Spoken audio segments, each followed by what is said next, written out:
United States and China are on a dangerous path. Their relationship has hit rock bottom. There's a growing risk of a conflict. For months, experts have imagined the possibilities. Today, we saw it for ourselves. There was an aerial confrontation. Look at this video. This was shot inside a US reconnaissance aircraft. It was flying over South China Sea. The plane was tracking a Chinese jet. It appeared in front of them. The Americans shot a video from the plane's cockpit. Look at what happened next. Did you see that? The Chinese jet came so close, it shook the American aircraft. Can you see the pilots shaking in their seats? That is turbulence. Do you know how close the Chinese plane was? Barely 400 feet from the nose of the American plane. When did this happen? Last week on 26th May. The United States has called out China.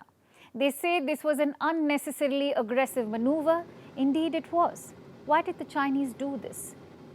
There can be only one explanation. They were trying to scare off the Americans. And this is not the first time. We've seen similar situations before when Chinese planes have tried to intercept their rivals. But they're becoming more frequent now, and there's no initiative so far to dial down the tensions. Why do I say that? Let me explain.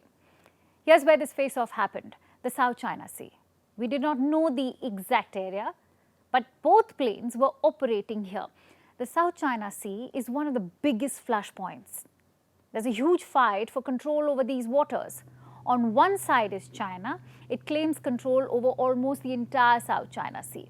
And in recent years, China has been getting aggressive there. The PLA has been trying to assert control.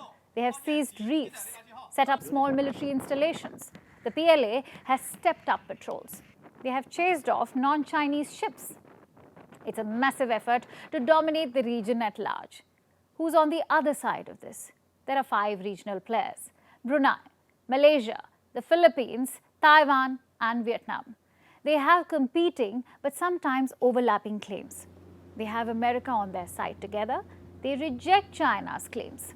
The US has deployed military resources, deepened military ties with regional players, and backed mediation efforts to end the dispute. What is America's interest? It wants freedom of navigation in these waters. It wants international law to prevail. But don't think this is a fight for ideals. Economic interests worth trillions of dollars are at stake. The biggest asset of this region are the trade routes. Going by some estimates, goods worth $5.3 trillion transits through South China Sea in a year. This is about 30% of the global maritime trade.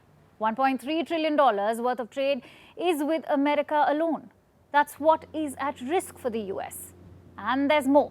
This region has a wealth of natural resources: 11 billion barrels of oil, 190 trillion cubic feet of natural gas.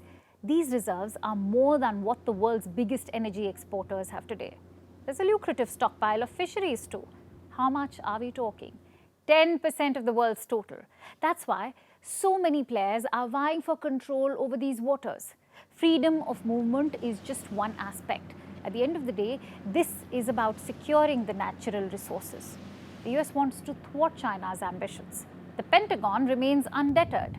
It says it will keep flying in the region. There are plans to lodge a diplomatic protest over what happened last week. China has hit back. It says the US is violating China's sovereignty. Listen to what Beijing said, and I quote, "China will continue to take necessary measures to safeguard its security and sovereignty."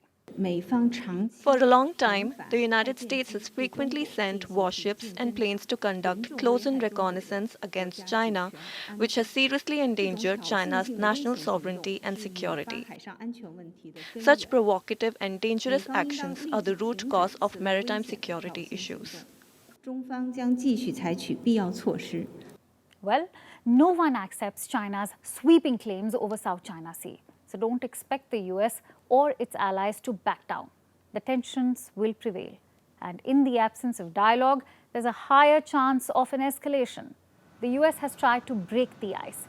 US Defense Secretary Lloyd Austin is traveling. He's visiting Japan, Singapore, and India. Austin wanted to meet his Chinese counterpart during the trip, but Beijing turned down the invite. So there is no possibility of a dialogue. And if the Chinese planes continue to fly recklessly, expect more high-risk encounters.